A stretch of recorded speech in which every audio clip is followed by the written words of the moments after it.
মই ভগৱত গীতাৰ শপত খাই ক'ব পাৰোঁ যে আমাৰতো লণ্ডন চণ্ডনত কোনো প্ৰপোজ নাই। একে কাম মুখ্যমন্ত্ৰী কৰিব পাৰিবনে নোৱাৰে? যে ডুবাইত তেওঁলোকৰ পৰিবাৰৰ কোনো গ'ল্ড ভিজা নাই, শপত খাই ক'ব পাৰিবনে নোৱাৰে? তদন্তৰ পিছত হৈ থাকিব, কোৰ্টত কেছ হৈ থাকিব। কাইলৈ ভিতৰতে যদি কয় একে সময়ত একে ঠাইত মই উপস্থিত থাকিম, মুখ্যমন্ত্ৰী হিমন্ত বিশ্ব শৰ্মা ডাঙৰীয়া উপস্থিত থাকিম, আমি চাওঁ ভগৱত গীতাৰ শপত খাই কোনে ক'ব পাৰে যে নিজৰ দেশৰ বাহিৰৰ সম্পত্তিৰ কথা। যোৱা দুদিন ধৰি কংগ্ৰেছ দলৰ সভাপতি গৌৰৱ গগৈয়ে বাৰে বাৰে সাংবাদিকসকলক এটা কথা কৈ আছে যে হিমন্ত বিশ্ব শৰ্মাই গীতাত ধৰি শপত খাই ক'ব পাৰিব নেকি যে তেওঁৰ বিদেশত কোনো সম্পত্তি নাই। গৌৰৱ গগৈ ডাঙৰীয়া, মই আপোনাৰ এই প্ৰত্যাহ্বান স্বীকাৰ কৰিছোঁ। মোৰ ফালৰ পৰা মই আপোনাক প্ৰস্তাৱ দিছোঁ যে অহাকালি ৰাতিপুৱা 9 বজাত বটদ্ৰৱা থানত আমি দুয়োগৰাকী উপস্থিত হ'ব পাৰোঁ। মই ভাগৱত গীতাত ধৰি আৰু ভাগৱতক ধৰি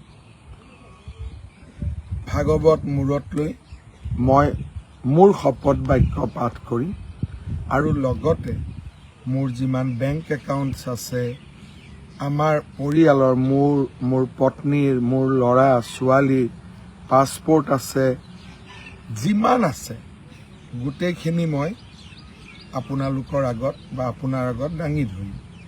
মোৰ মাত্ৰ এটাই অনুৰোধ যে একেটা কাম কৰিবলৈ আপুনি প্ৰস্তুত আছেনে নাই? আপোনাৰ পত্নীৰ পাকিস্তানৰ বেংক একাউণ্ট, ইংলেণ্ডৰ প্ৰপাৰ্টি, এই গোটেইবিলাক আপুনিও দেখুৱাব লাগিব নিশ্চিতভাৱে।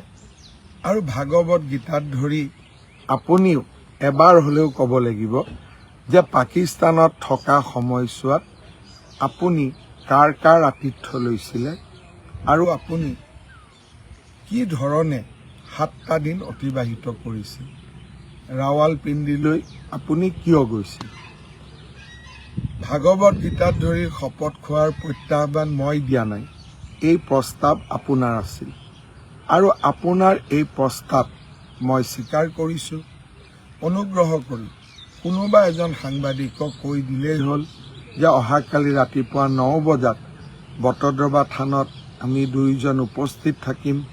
মই 8:45 বজাত গৈ বটদ্ৰৱা পাই যাম। আৰু যদি আপুনি ভাবে যে নহয় গুৱাহাটীত হ'ব লাগে, বটদ্ৰৱা থানত যাব আপোনাৰ কষ্ট হ'ব, তাৰ কাৰণেও মই প্ৰস্তুত আছোঁ।